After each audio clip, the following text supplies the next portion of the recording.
Back to politics tonight, everyone. Mr. Ighodalo, PDP governorship candidate in the 2024 governorship election, is still with us on the program. Mr. Ighodalo, thanks a lot for staying with us. So I want you to react to how the APC has described your attempts to water down the efforts of the electoral umpire. Because in a statement signed by its publicity secretary, the party says you and your party, the PDP, did not have any mandate, and that only sore losers behave this way. They need to keep quiet. This is me quoting the APC now. They need to keep quiet now because the case is sub judice. They have gone to court. They cannot be a party in a case and be given judgment in their matter. They should let the tribunal do its job to say who won and who did not. We will meet them headlong in court. The PDP does not have any existing mandates that were stolen. Is it not an existing mandate that they steal? So you may want to react to that because there are also allegations that your party disrupted the inspection of electoral materials at the INEC office. I didn't expect them to say different because, like I told you earlier, they're captains of negative propaganda and lies. So what would you expect them to say? On the issue of disruption of the inspection of materials, it's very laughable.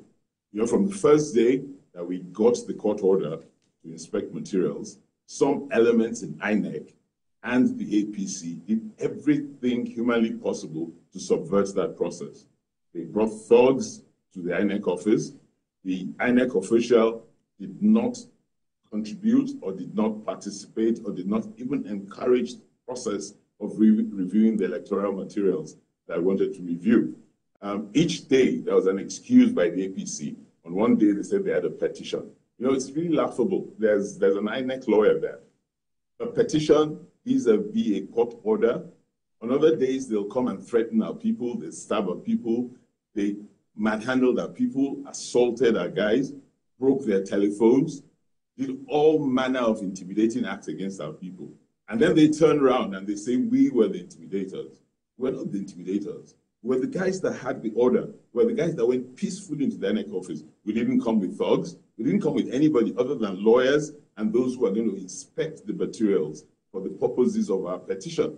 So, if INEC, the APC go out and lie and say things that are crassly and totally untrue, it's painful that they spew such things into the public arena. And then Mr. Ighodalo, there were disturbing instances of vote buying and logistical challenges in that election. I'd answered that question. If I ask you now, kindly hold on. If I ask you now, I'm sure you would say your party was not involved in vote trading. But if I'm to go by the reports of election observers who were on ground, there was massive vote buying. Even your fellow contender, Olumide Akpata, attested to the prevalence of financial inducement on election day. He outrightly accused PDP and APC. So, it just looks like one party was smarter than the other. So the issue of financial inducement, how damaging is this to our electoral integrity?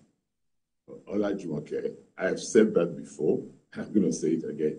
We did not buy any votes in the PDP.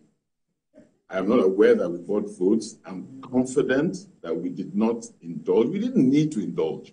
We'd worked with the people. We'd encouraged the people. We'd campaigned.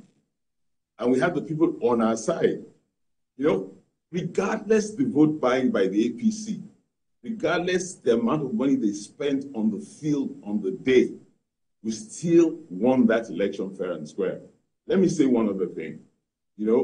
If we had indulged in vote buying, the police who are on the side of the APC would have arrested our boys for vote buying or any form of electoral malpractice on the day. Because we had police all over the place and they were watching very carefully. So if our guys had done anything wrong, they would have pounced on them. Police had been intimidating and harassing our guys 2 months before the election, up until election day, past election day. So I can tell you for free that if we had indulged in any election malpractice on the day, in any of the polling units, our guys would have been arrested. And there would have been a loud shout about it all over the press.